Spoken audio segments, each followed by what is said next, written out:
Shalom, Shabbat Shalom, Ahab, Islam, Salamu Alaikum, peace and blessings to everybody.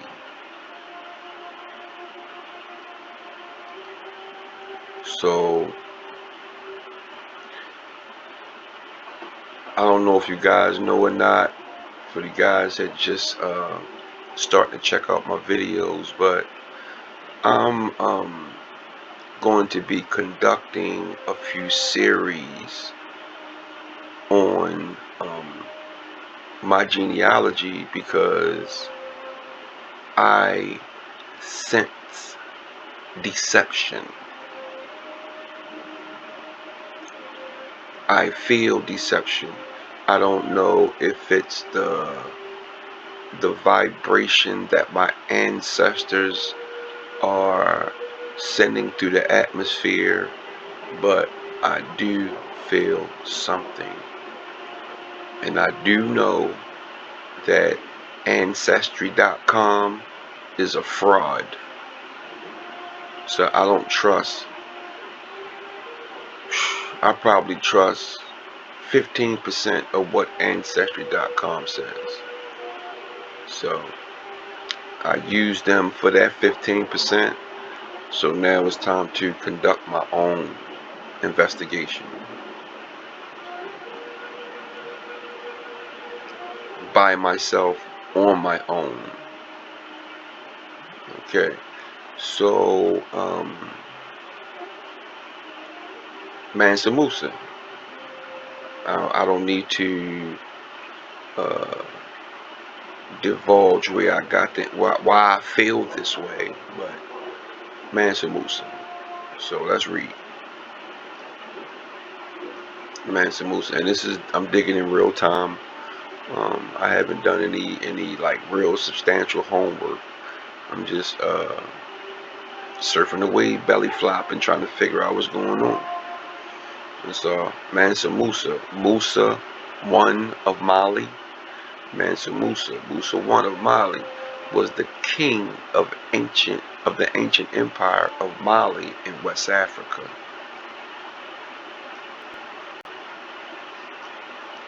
So Timbuktu, Henrik Barth painting the fame of Mansa Musa and his phenomenal wealth spread as he traveled on his Hajj to Mecca.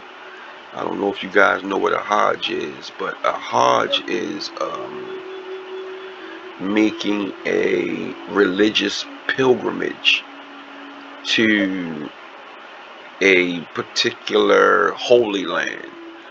And a pilgrimage is pretty much a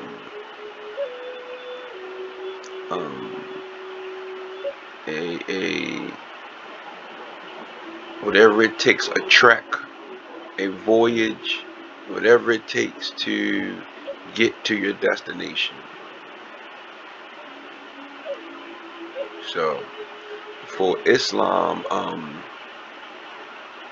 every Muslim is supposed to make his Hajj to Mecca to visit the Kaaba and offer prayer to the Creator. A lot of people think that Allah is a different name. It's not a different name. It means Creator. It means the Most High. It means what some people say, God. So Allah means God. It's not a name for a certain type of God. So understand this. So that's what a Hajj is. And Mecca is the place in the Middle East. Alright? Afterward, he put himself and his kingdom, West Africa's Mali, on the map, literally. Mali's Timbuktu, shown here in the 1858 painting by Heinrich Barth, was known for its schools and libraries. So this is the picture. This is what the picture is, okay?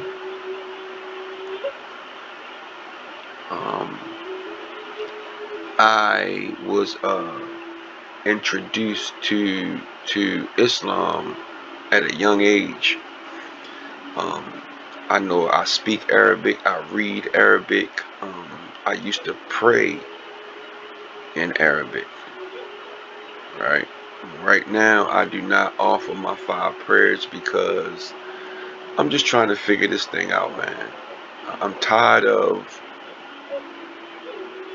uh, doing things and moving because someone says that I'm supposed to move this way.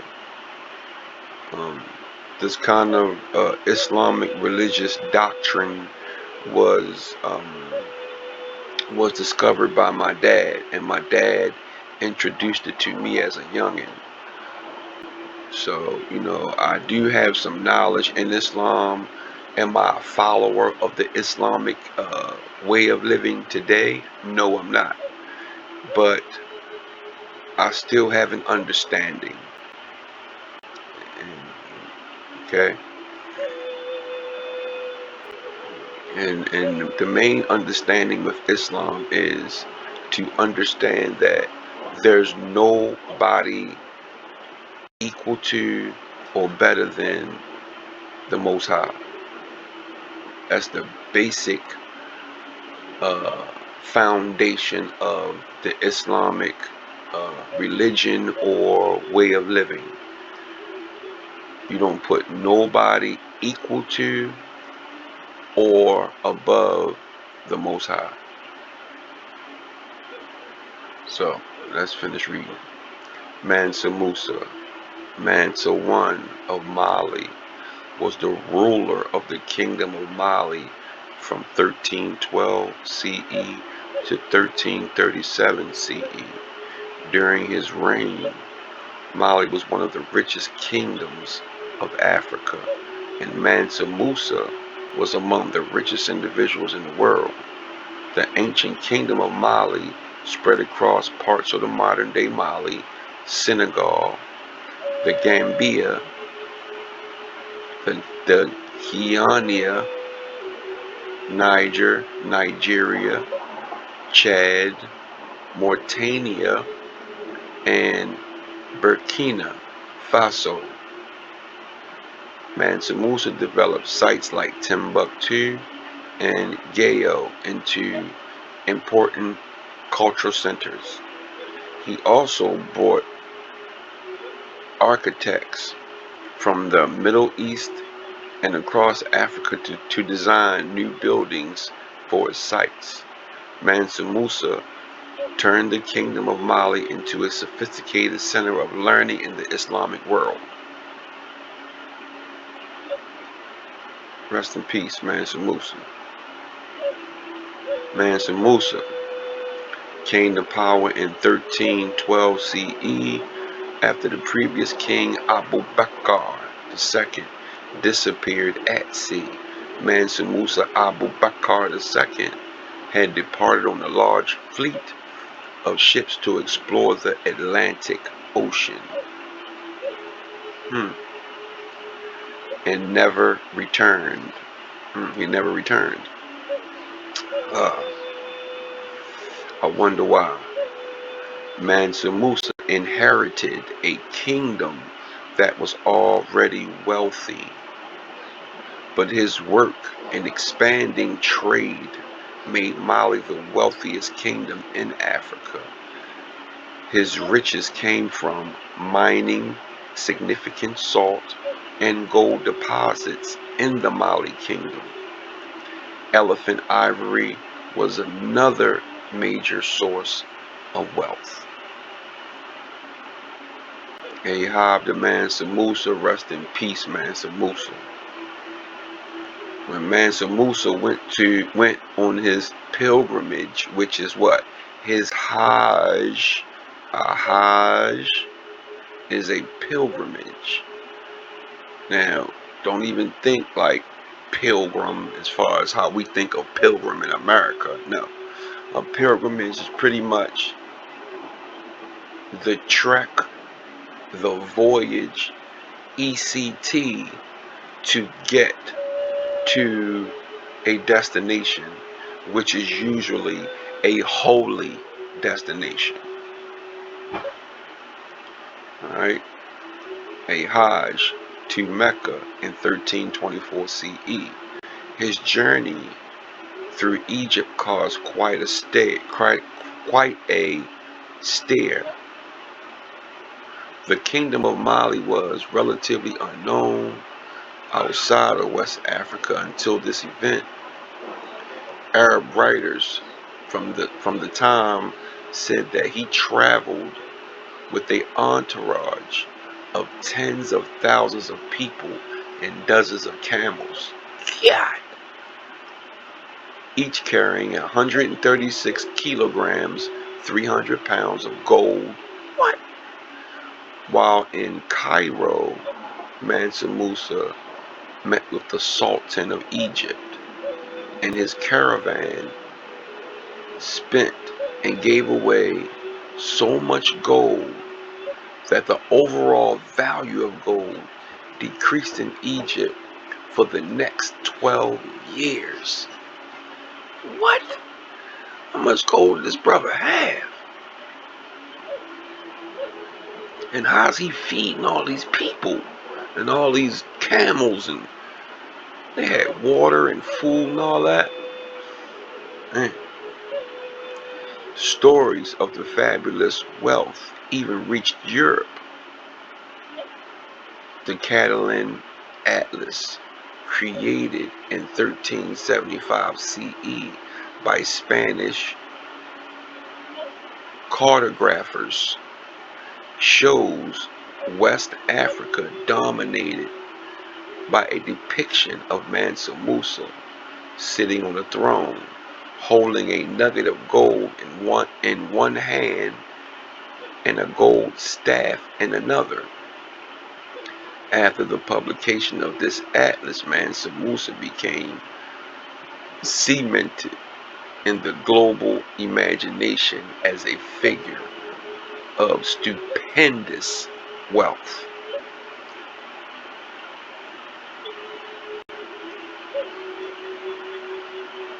I want to see this. Catlin Atlas. Let's see if we can find it real quick.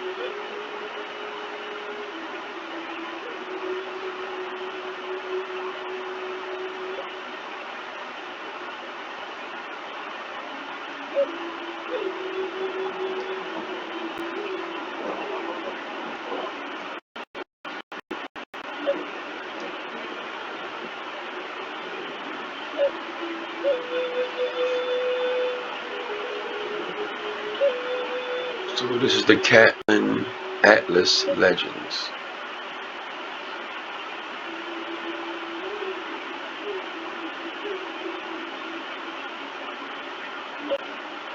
Let me get back to this. I'll get back to it. Let me finish reading on the brother real quick. I'll get to it. I'm definitely going to dig on this Catlin Atlas, created in 1375 by Spanish cartographers. Alright, so let's get it in. After his return from Mecca, Mansa Musa began to revitalize cities in his kingdom. He built mosques and large public buildings in his cities like Gayo, and most famously Timbuktu. Timbuktu became a major Islamic university center during the 14th century due to Mansa Musa's developments. Mansa Musa brought architects and scholars from across the Islamic world into his kingdom, and the reputation of the Mali kingdom grew. The kingdom of Mali reached its greatest extent around the same time, a bustling, wealthy kingdom thanks to Mansa Musa's expansion and administration. Mansa Musa died. Okay, this is going to be something bad. There's usually something bad. When a brother lived like this, either the narrator writes something bad that wasn't true, or something happened behind having a lot of power and being rich. But let's see. Mansa Musa died in 1337 and was succeeded by his sons. His skillful administration left to his empire well off at the time of his death, but eventually the empire fell apart. No shit. I wonder what happened. Well after his death, Mansa Musa remained ingrained in the imagination of the world as a symbol of fabulous wealth. However, his riches are only one part of his legacy, and he is also remembered for the Islamic faith, promotion of scholarship, and patronage of culture in Mali. Ahab to Mansa Musa. The fame of Mansa Musa and his phenomenal wealth spread as he traveled on his Hajj to Mecca. Afterward, he put himself and his kingdom, West Africa's Mali, on the map, literally. Mali's Timbuktu, shown here is the 1858 painting by Heinrich Both, was known for its schools and libraries. Photographed by FL Historical 1D. Right?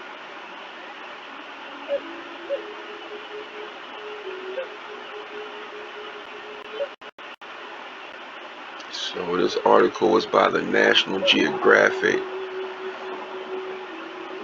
Okay, the subjects are geography, human geography, social studies, ancient civilizations, and world study.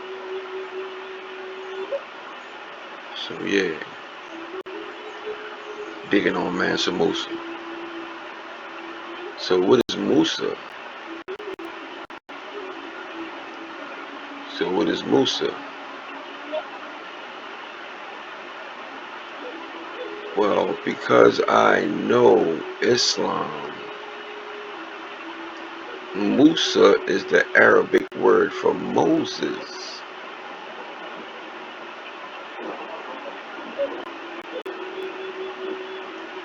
I mean, yeah. See some of these images real quick. Brother Mansa Musa. Ah, let's go, bro. Let's go.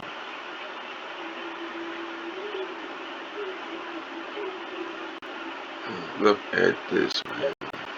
I love it. Ah, what's this one?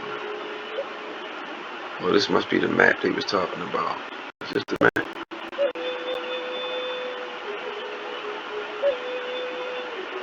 So let's dig on Mansa Musa for a minute. Check the brother out. See what he was doing. 20 richest people in history of the world. Where's that one picture? Let's see this one. The man behind the gold. Let's see the page. Ah.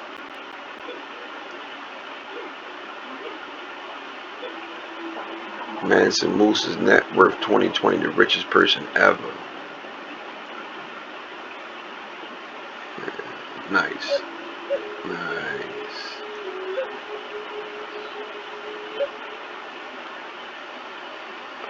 Alright, fair use, educational purposes only. Fair use, educational purposes only. The Market Share Group magazine for everyone has this Mansa Musa article.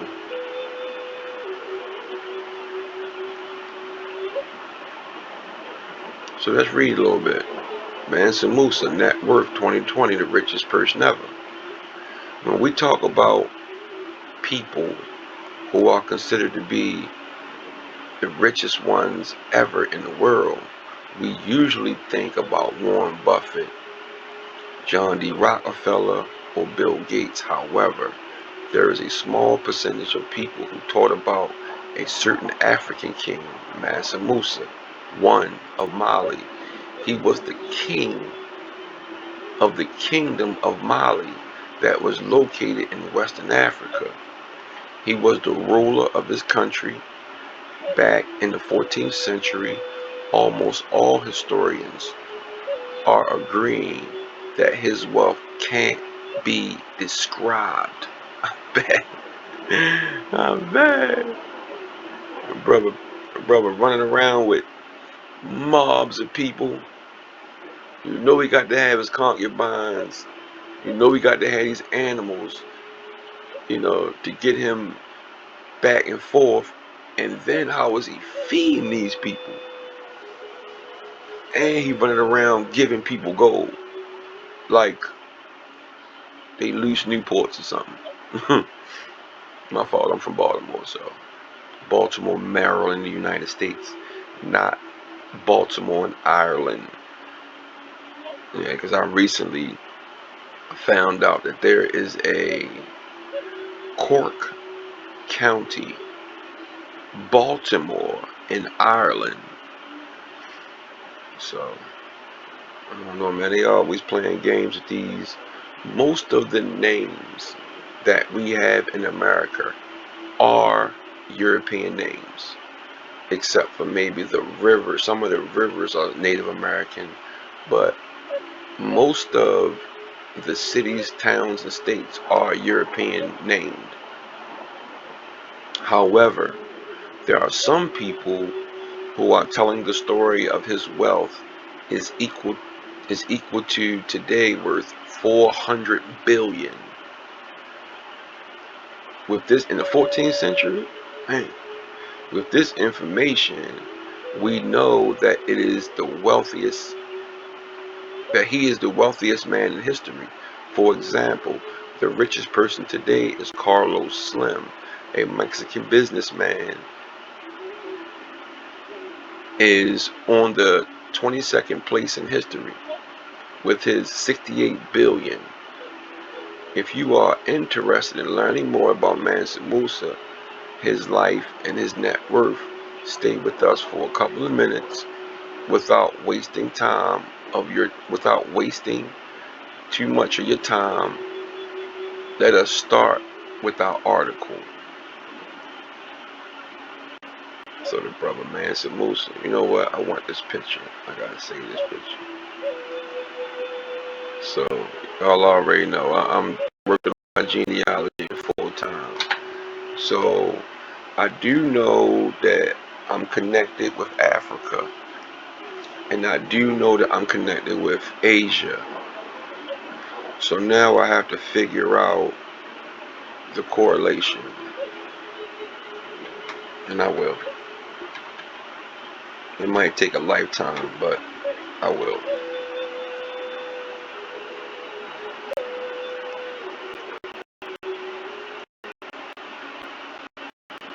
Something's going on. I'm not sure what it is, but something's going on.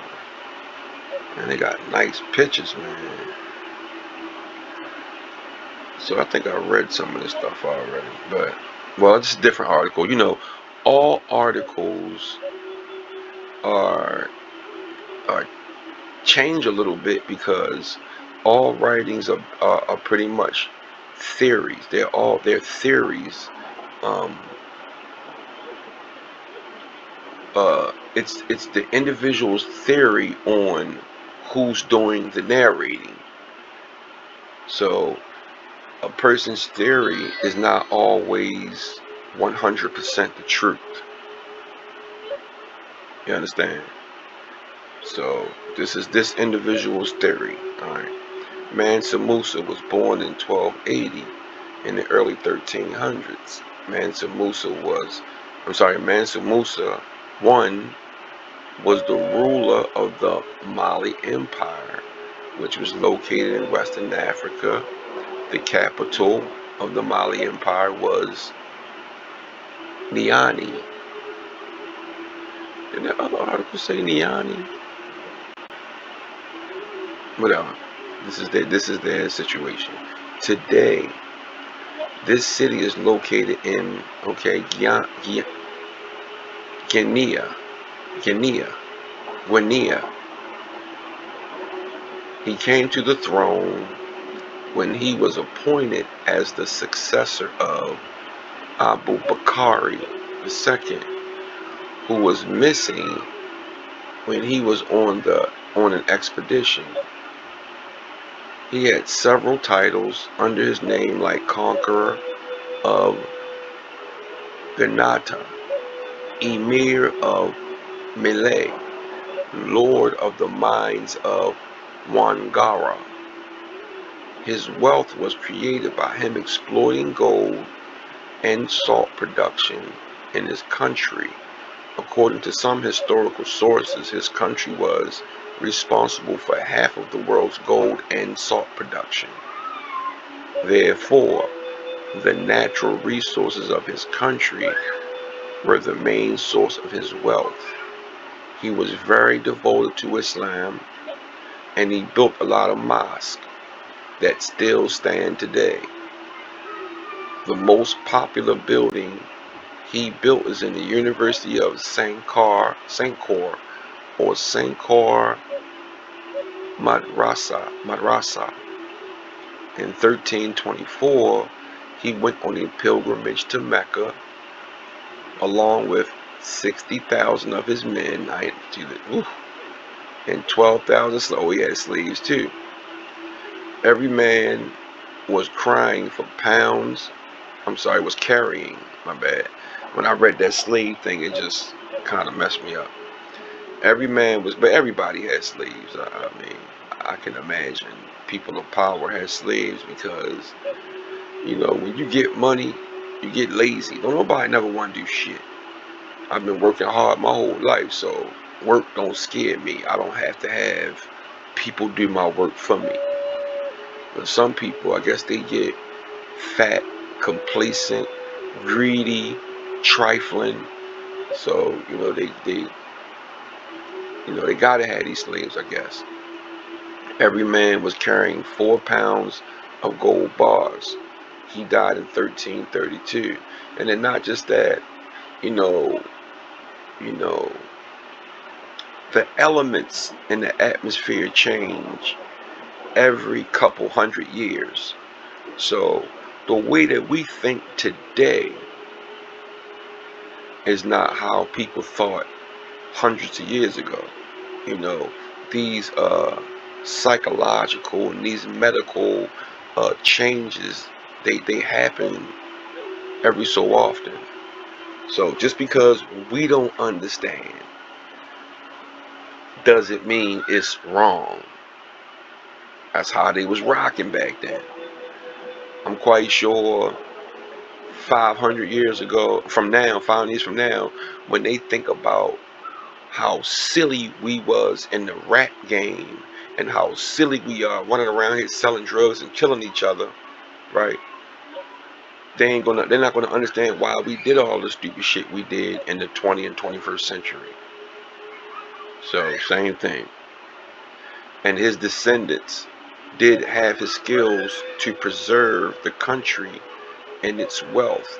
According to some scholars from the Arab world, he died in 1337.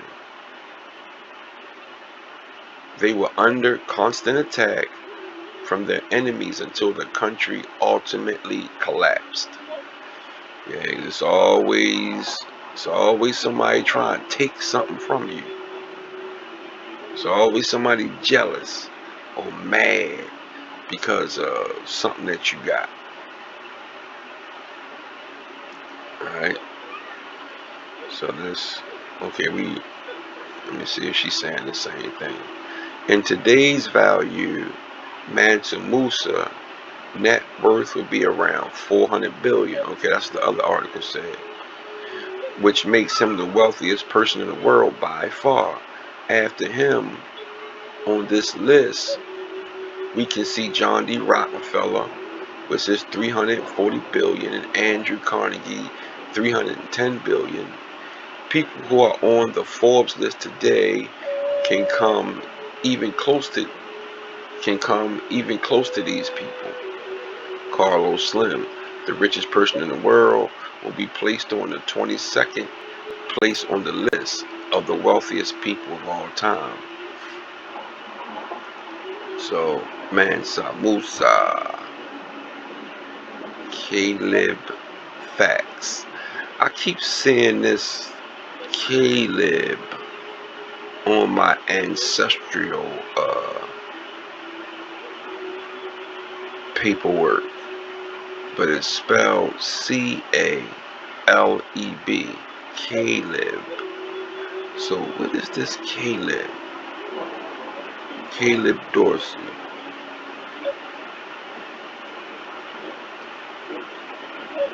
Hmm.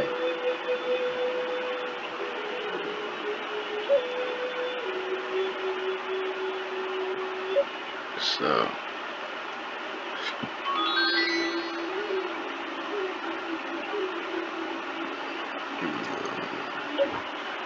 a quick little video of in real time on who the brother Mansa Musa was or is, because I'm quite sure his spirit is running through the atmosphere right now.